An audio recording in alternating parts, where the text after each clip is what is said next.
Hello guys, കൂലി. രജനീകാന്തിന്റെ കൂലി. ഈ പടം ഒരു ഭയങ്കര ഹൈപ്പ് പ്രതീക്ഷിച്ച് പോരുത്. ഹൈപ്പ് പ്രതീക്ഷിച്ച് പോയി കഴിഞ്ഞാൽ നിരാശപ്പെടേണ്ടി വരും. കാരണം അതിനുള്ള വകുപ്പില്ല.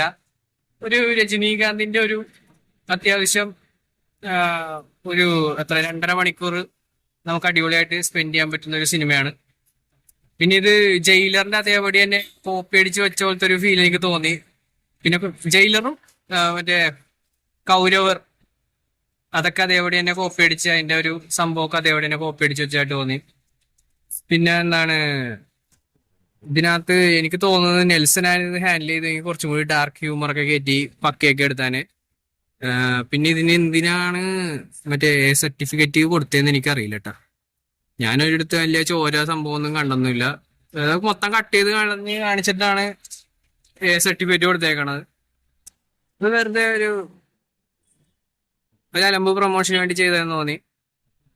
പിന്നെ ഇത് എന്താ പറയാ, രജനി ഫാൻസിന് ഇതൊരു ട്രീറ്റ് തന്നെയാണ്.